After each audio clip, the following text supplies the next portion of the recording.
the bylanes of Kamalia and the rugged landscapes of Quetta, they escaped to India with little more than the shirts on their backs.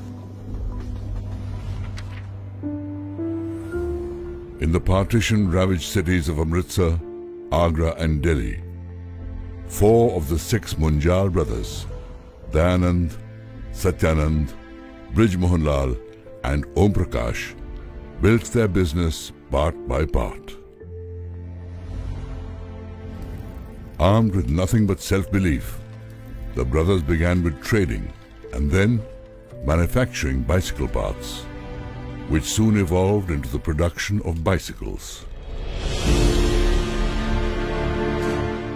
For post-independence India, the Hero bicycle gave wings to the aspirations of the common man.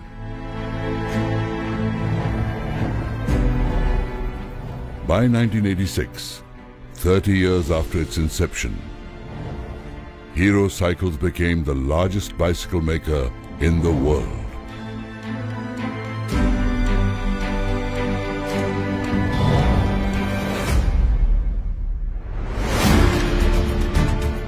In the next 15 years, the motorcycle venture, Hero Honda, repeated the feat, and both pole positions are held firmly even today.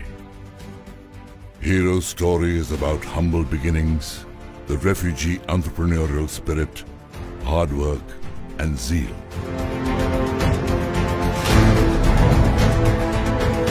It looks at how 4 brothers with little formal education created a world-class enterprise. This is the incredible tale of a principle-driven organization that created exceptional value for a society that desperately needed transportation. How did 4 brothers with distinct personalities work like a cohesive unit and build a manufacturing behemoth? How did they synchronize their strengths? How did they resolve their differences, if any? The story goes deep inside the family spirit, the Parivar, that brought together employees, customers, channel partners, suppliers and local communities to create success, welfare and well-being for millions.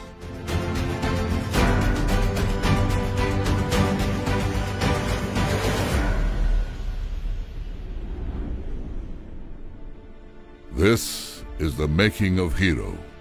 4 brothers, 2 wheels, and a revolution that shaped India.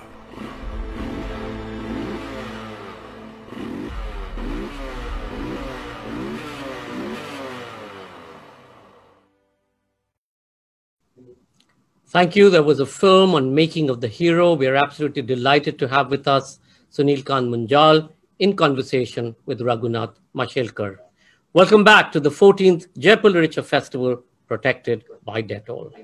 Sunilkant Munjal's book, The Making of a Hero, 4 Brothers, 2 Wheels, and a Revolution That Shaped India, follows the story of the Munjal brothers and their inspiring journey in setting up the Hero enterprise.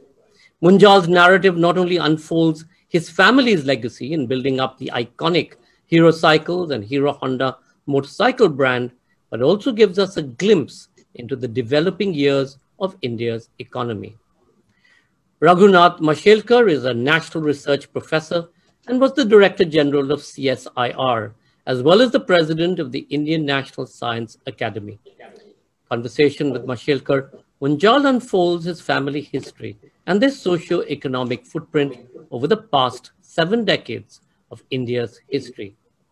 Sunilkant Munjal is one of the founder promoters of the Hero Group, India's premier automotive manufacturing group that has evolved from being the world's largest bicycle maker to the largest 2-wheeler market. He's the chairman of Hero Enterprise with interests in insurance distribution, steel making, real estate, and corporate training. He chairs the board that runs the Doon School and sits on the boards of the IIM Ahmedabad, ISB, and SRCC. He has co-founded BML Munjal University, BMU, and is president of the Dayanand Medical College and Hospital, Ludhiana. He's also served as president of the CII and AIMA and has been a member of Prime Minister's Council on Trade and Industry and was on government task forces that prepared the ground for India's banking and insurance reforms. Munjal has set up the Serendipity Arts Foundation, which aims to revive patronage in the arts. He's also the president of the Ludhiana Sanskritik Samagam, which supports performing arts across North India. He's chronicled the incredible saga of Hero's founders in his new book titled The Making of Hero. Raghunath Mashelkar, presently National Research Professor, was DG of ICSIR and President of India's National Science Academy. Dr. Mashelkar's numerous honors include 44 honorary doctorates, as well as a Padma Shri, Padma Bhushan, and Padma Vibhushan. He is well known for his transformative leadership of the research and innovative ecosystem. Please do remember to comment and ask questions by typing it into the comment section below, and we'll ask these questions of Professor Mashelkar and, of course, Sunil Munjal. Ladies and gentlemen, the making of hero. Sunil Kant Munjal in conversation with Professor Raghunath Mashelkar. Professor Mashelkar, Sunil Munjal, welcome to the Jaipur Literature Festival 14th edition. Over to you. Thank you. Thank you very much, Sanjay, for having me in this great festival. This is a very special afternoon for me, I must say. For a number of reasons, Sunil, it is always inspirational to talk to you. But it's even more inspirational to talk to you about your most inspiring book, Making of Hero. So thank you for choosing me to have a conversation with you. Well, this is a great story. In fact, to me, it's a story of India. It's a great story of creating a global brand with an Indian soul. You know, today we talk about Atmanirbhar Bharat, but this was Atmanirbhar Bharat that Brijmohan Lal Munjalji created along with his brothers. In fact, it was Atmanirbhar Bharat with Atma Vishwas, with Atma Sanman, you know, self-confidence and self-dignity. And it's a fantastic story that is lined up here. You know, I remember meeting iconic Brijmohan Lal Munjalji when I was in Delhi as Director General of CSI. And what struck me each time was what a wonderful human being he was. Even his handshake, you know, the humility was incredible. I remember one incident when you must have heard of number of Mashelkar committees. One of them was National Auto Fuel Policy. You know, we had to set standards on Euro 2, Euro 3, Euro 4, the timelines, the specifications. And I was the chairman of that committee. And I remember writing to manufacturers because we wanted to know, you know, as to what sort of roadmap we should have so that the nation doesn't suffer because it has to be green growth. It can't just be green. It has to be green growth. And I remember sending mails to some leaders, expecting them to send somebody. And I remember Brijmohan Lal Munjalji himself came. Rahul Bajaj himself came. And I was very surprised. And of course, with all humility, he said, no, when you call, we have to come. A fantastic human being, besides being a great sort of entrepreneur. I would just say that as far as I'm concerned, you know, I look at this book as a kind of a timeless inspirator. I want to congratulate you, Sunil, for winning the Business Book of the Year 2020 in Tata Literature Live Festival. I happen to be, as you know, the jury, and therefore I have read this book page to page, by the way.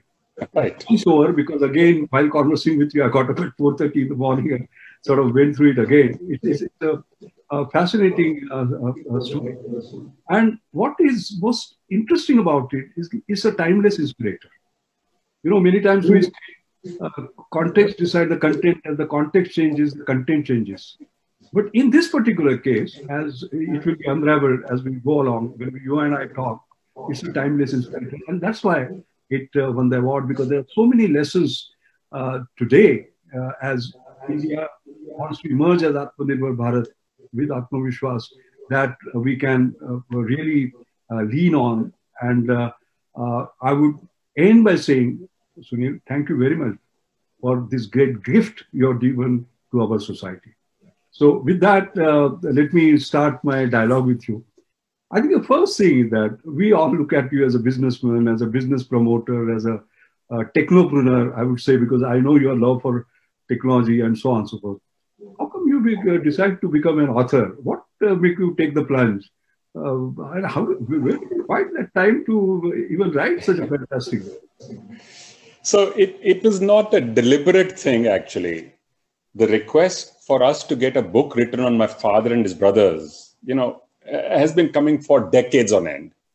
And my father would always say, no, it's not nice to talk about yourself. And he would just politely decline every single time. He finally did agree, actually, after he was 90. As you know, he was still going to office every day in those days. And he agreed. And the team that we picked was busy doing another project. And they said, give us some time, we will come back and do it. And they were, of course, delighted to be picked. But unfortunately, by the time they got free and came back, it was too late. We lost him. And within 1 year, we lost all three brothers. The eldest one, Dayanandji, had passed away in 1968. So this request then continued to come. So I thought this story certainly needs to be told.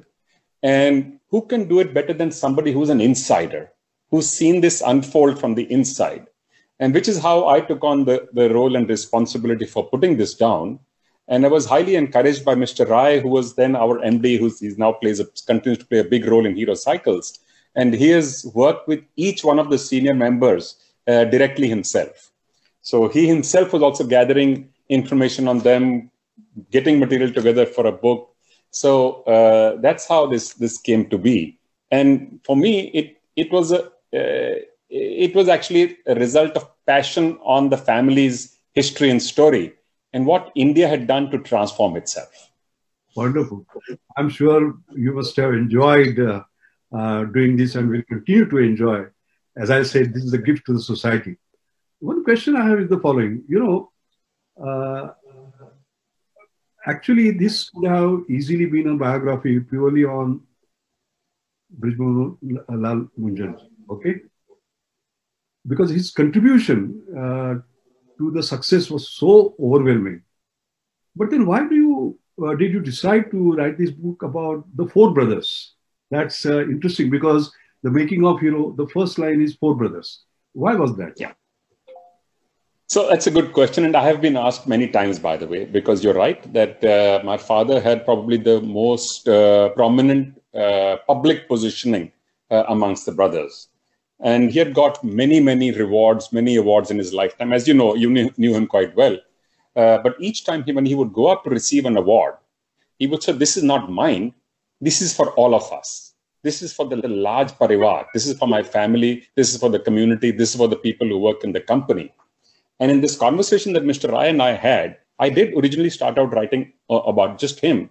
In the conversation itself, I changed my mind. I said, that would not be right. His style was, this is everybody's initiative and effort. It belongs to everybody.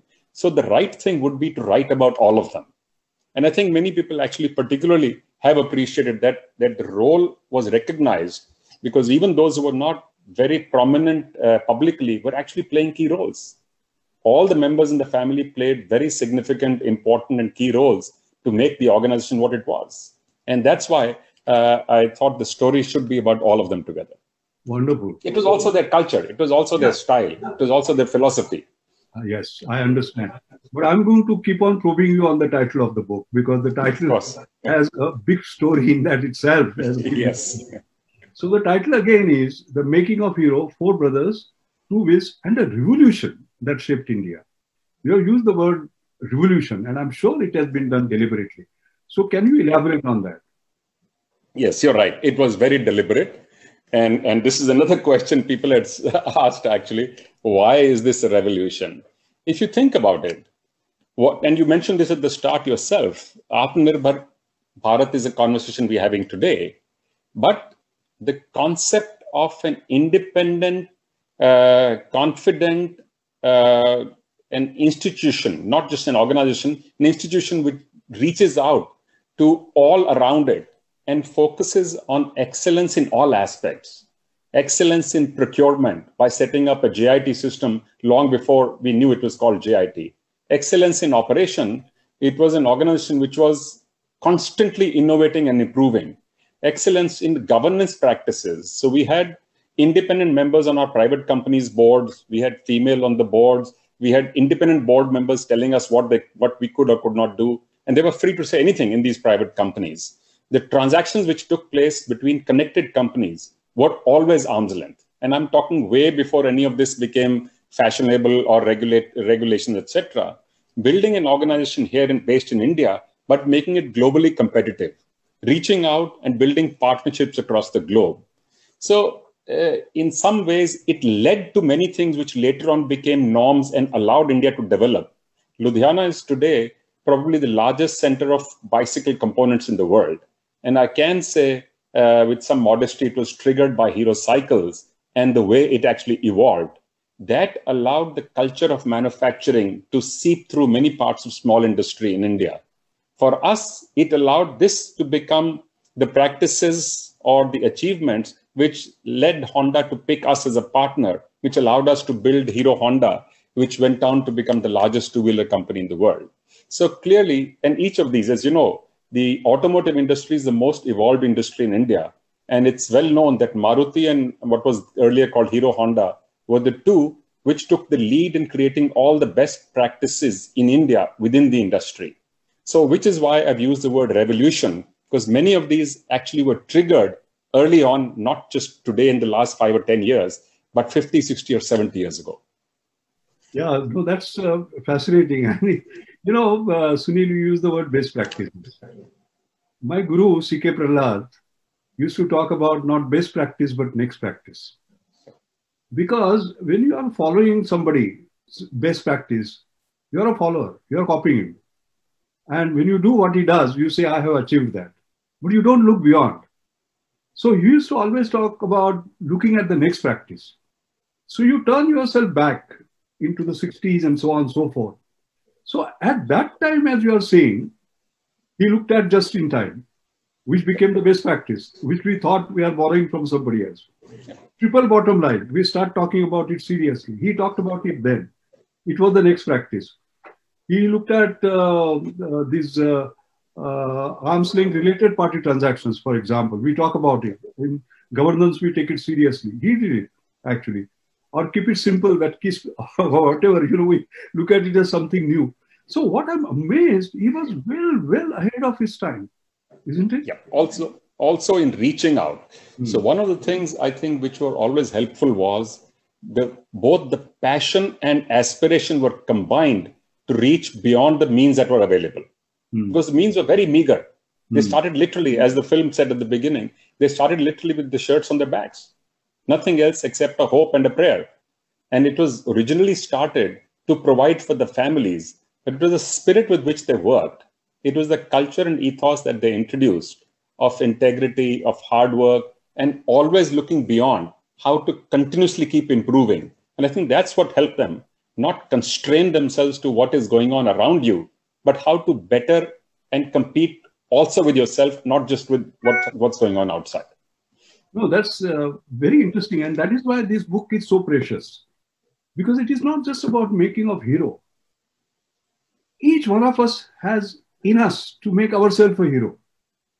Provided we keep our levels of aspiration high, you know.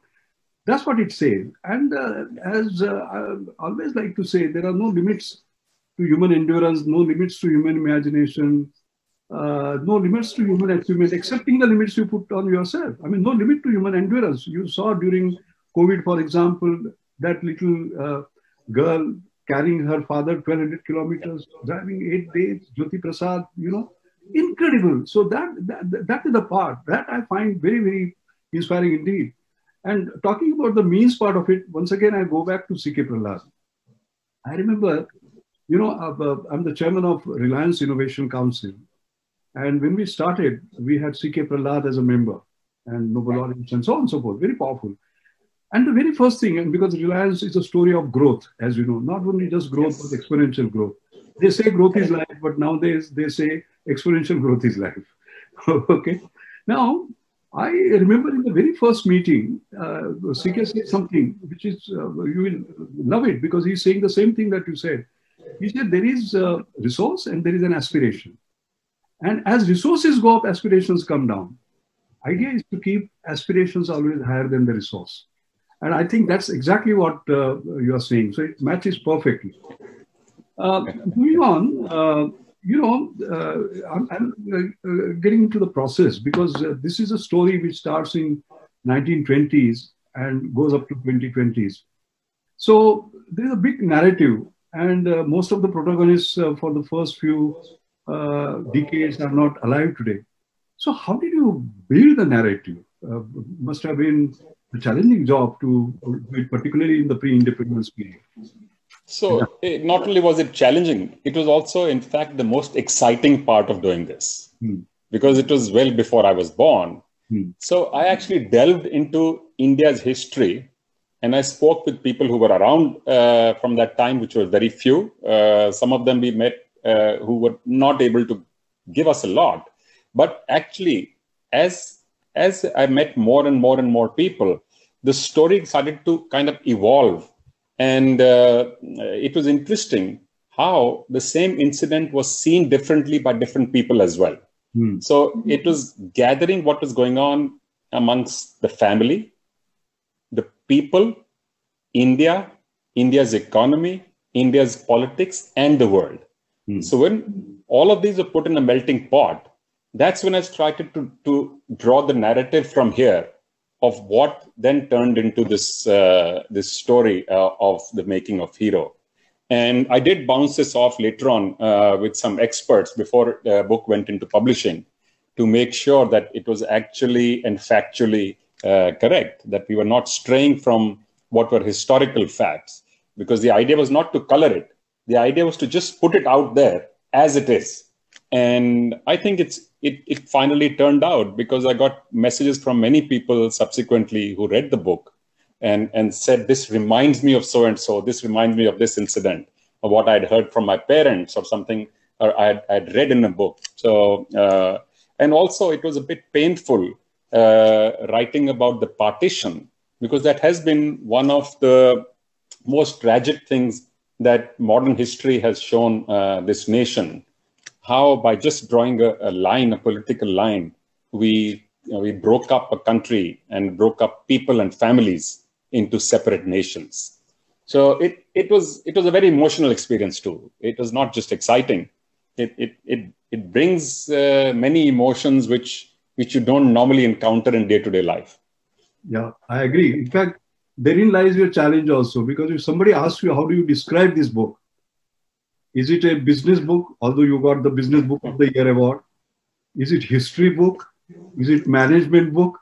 I would say it is all, combined into one. That's what makes it. Don't you think so? In fact, when we were starting out, the publisher asked me, HarperCollins, as you know, published this book. And I need to thank them. And actually, there were many people I need to thank for this book. Book contributed with ideas, support, encouragement, writing support, all kinds of stuff. I have many people to thank. And of course, Sanjay and Namita and William to thank for this session alongside you, Dr. Mashelkar. But when a publisher asked me, who are you writing this for? I thought about this for just a minute. And I said, this is a book for everyone. This is a book for a business leader. It's a book for a manager. It's a book for an entrepreneur. It's a book for a startup. It's also a book, by the way, for a student. It's also a book for the housewife and the lay public. Because there are parts of this story. It's a family story. It's India's story. It's the world story. It's an economic story. It's a story of reaching, as we said, beyond our means. It's a story of aspiration. It's a story of hope. It's a story of not giving up on failure. Since you read the book very well, you know how many times, what kind of challenges were faced in the journey while building this. This was not an easy journey. From the outside, of course, anything that's successful looks glamorous, but we don't often realize what goes into making these, what difficulties, what challenges, and how you overcome challenges. So it is in many ways an all-encompassing story, which is therefore relevant for anyone to read. And that's why it's not packaged only as a business book. While it's being recognized by many as a business book, I was at the airport the other day. They told me it's still in the rack at the number one in the business book rack. So I was asking him, why are you putting this here? He's saying, "Ye to business book hai." From his point of view, it is a business book because it is about a company. But it is not just about the company. Yeah, it's true. In fact, you have beautifully summarized the values at the end. To me, that was the most engaging part, by the way. What is the distilled wisdom that comes out from this journey? And as you rightly said, it is like this: purpose, perseverance, and passion matter. He had the big purpose, the North Star, each one of us. जिसको ध्रुव तारा कहते हैं ना, वो होना चाहिए. Then there is a perseverance, because it is always too early to quit. Winners are never quitters, and quitters are never winners. Okay, and doing it with passion. Now, I see that here. Number one. Number two, I always, for young people, particularly scientists, I always tell them, interpret fail in a different way. Because in science, when we do experiment, there are more failures than successes. So I said, fail, F-A-I-L, is first attempt in learning. Your best guru is your last mistake, as long as you learn from it. So therefore, I think what I would suggest is that sometime later, if it is possible, some of this distilled wisdom, of that must get into textbooks, school textbooks, college textbooks, etc., etc. Just a suggestion, because I myself, as an old man, found it so inspiring. For young people, it will be very different. Moving on, I want to reflect on the present India. And we consider you as one of the topmost leaders in this, and particularly we are looking at manufacturing and so on and so forth. Now, if you look at the fascinating details, how your father and uncles, they worked, with Ramgarhias to design, make machines, cycle parts in 1960s. And, it was also manufacturing when there was no money, no machines, no parts, etc. But still, they could do that. And today we talk about Atmanirbhar Bharat, and we are comfortable with service, but as far as manufacturing is concerned, as you know, there are big challenges. So therefore, what is the current inspiration from the lessons from this particular book with regard to the challenges that we have in making Atmanirbhar Bharat? So I think the lesson is quite clear that if you look beyond, again, going back to what we said earlier, if you look beyond, the possibilities are immense. And they were willing to learn from anybody and everybody. Ramgarhias are a community which exists in Punjab who work with their hands. So one of the things they always did was respect people that work with their hands, which unfortunately in our society and communities, we do not do often enough. In fact, most times we actually look down upon people who work with their hands, and recognizing that innate skill, which is sometimes almost genetic, was one of the unique qualities that they actually built into the organization. Not just accepting, not that making them part of the journey, but respecting them and celebrating those skills as well. And constantly building on those and trying to create a combination of men and machines together. So there were lots of experimentation with computers early on, with robotics, with automation. 40 years back, the paint shops, the plating shops, the welding, all were on robotics already at Hero Cycles. I'm not even talking now of when Hero Honda was set up, but this is way before that. Even in the bicycle business itself, these kind of technologies were started to be brought in to get the best tools available to offer productivity to people. So it was a combination of these. And I think that's necessary for us to remember now as we talk of building manufacturing that is completely doable. We just have to have the right approach and the attitude and work this with integrity and honesty. Completely possible. And you look at Indians worldwide, they're doing so well in companies and services and also manufacturing. So why can we not do this here? And as you said yourself, there are enough examples in India. We just need to not allow these only to be islands of excellence. We need that islands to leak out, but to be available to a much larger section of society and to industry. Absolutely. The institutionalization, democratization of this is very, very critical. Let me move on to something. When we talk about business, it is all about doing well. But there is something called doing good for the society. All right. And many times it is doing well by doing good, not doing well and doing good. I differentiate between the two. Doing well and doing good means you make a lot of money, like Bill Gates did, and then you create a foundation. What am I doing for the poor? But here it is doing well by doing good. Doing good itself is a good business. Then we talk about corporate social responsibility, etc. What I found fascinating was your family is involved with the Arya Samaj movement and so on and so forth. I personally witnessed, Sunil, your commitment. For example, 2014, when you decided to do BML Munjal University, I remember I had a half-a-day session with you. I came over all the way to Delhi to talk to you and so on and so forth.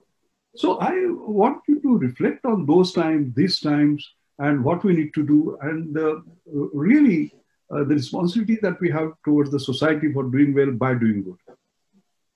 So I think let me go back to the reason and logic why we as a family have been doing this. Part of it, as you said, comes from the exposure, I guess, to the Arya Samaj, as you know, was launched as a reformist movement, not so much as a religion or a faith.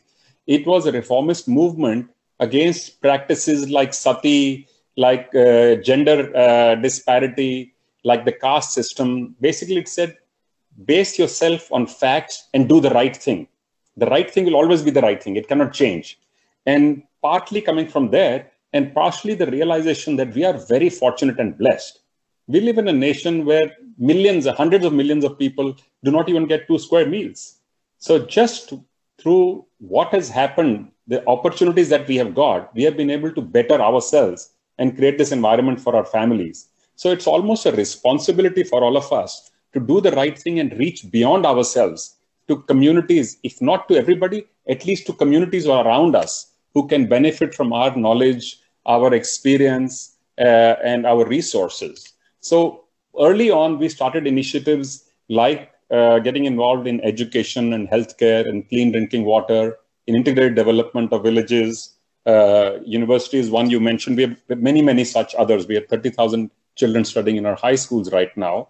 And the last one that we are now focused on is arts and culture. Another part of the rich cultural heritage that we were handed over through centuries. And this was considered the richest heritage in the world.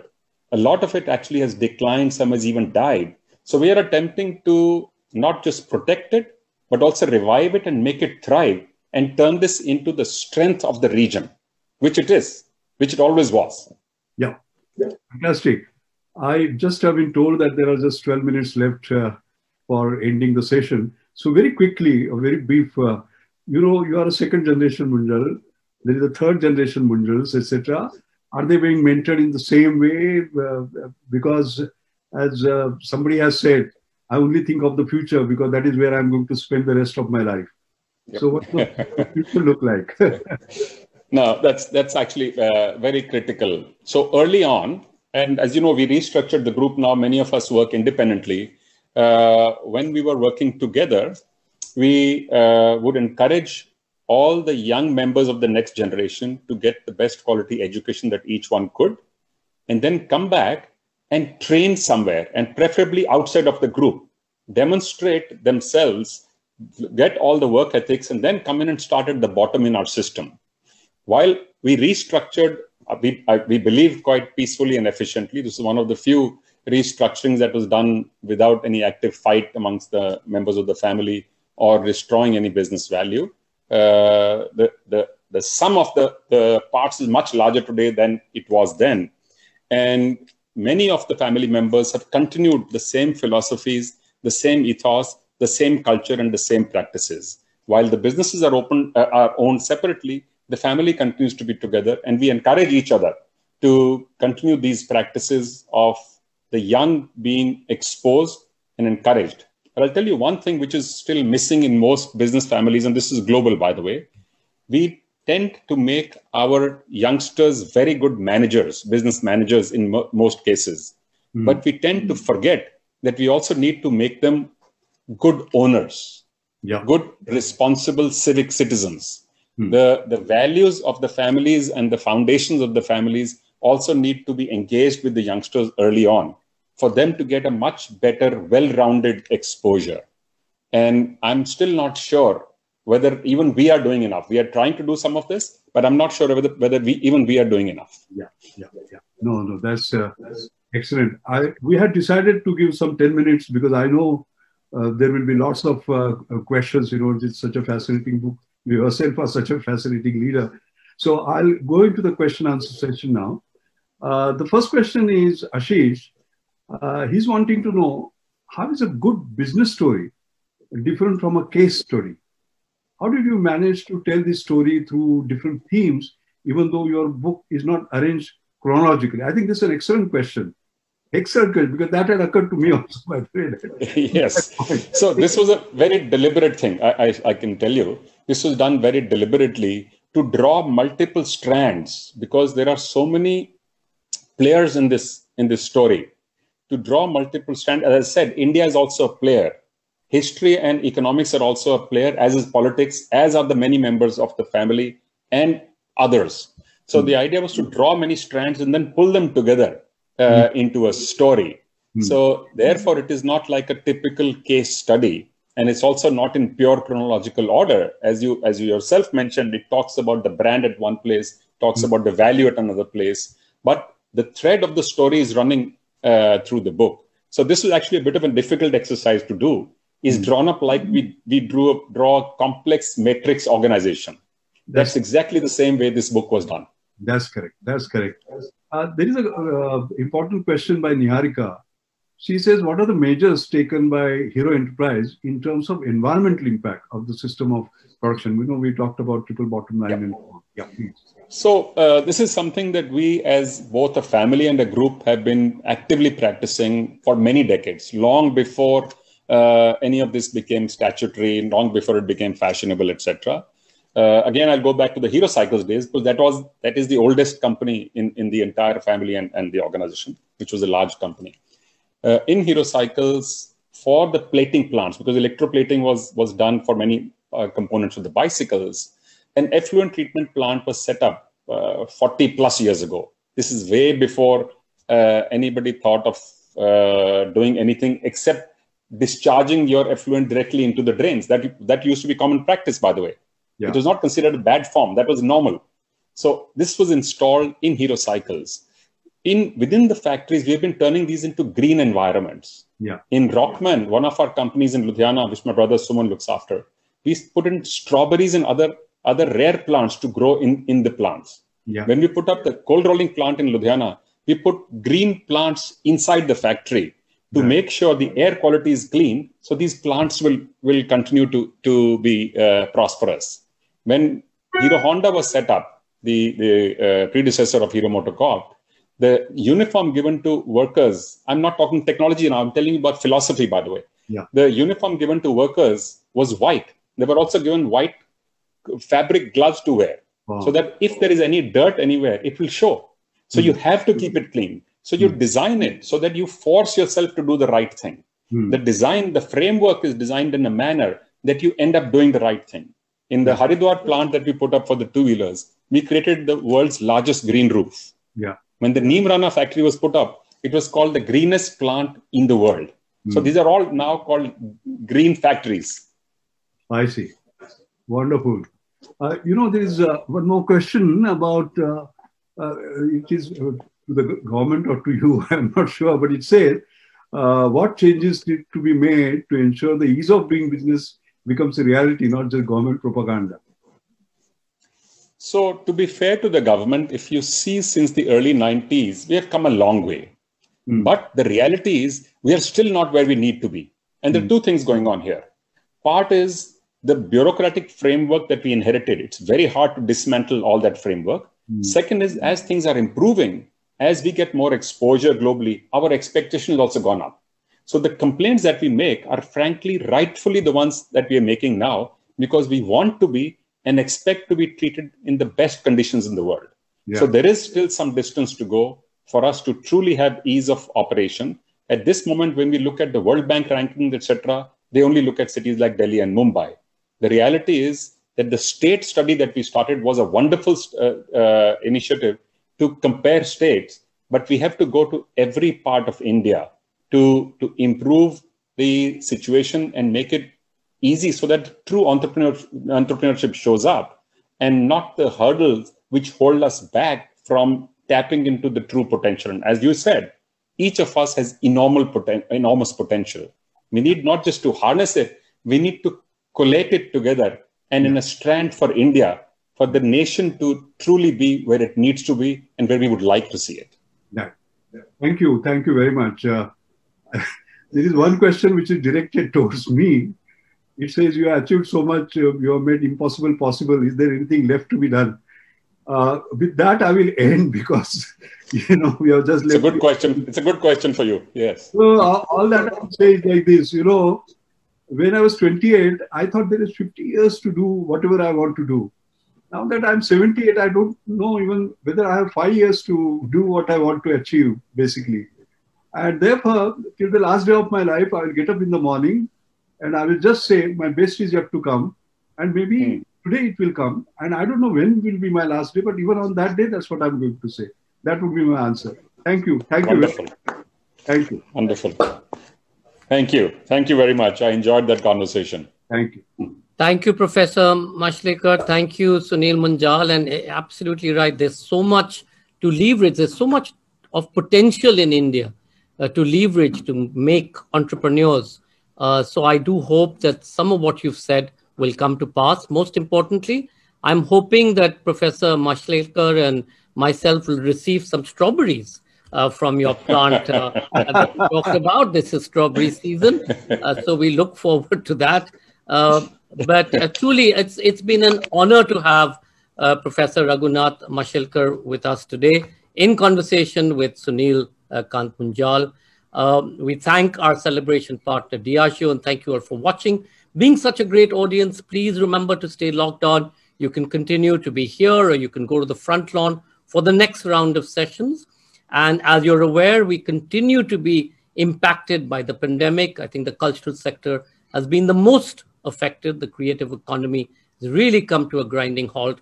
And any kind of contributions you can make while you're watching us, we'd be more than grateful. So please do contribute to Teamwork Arts.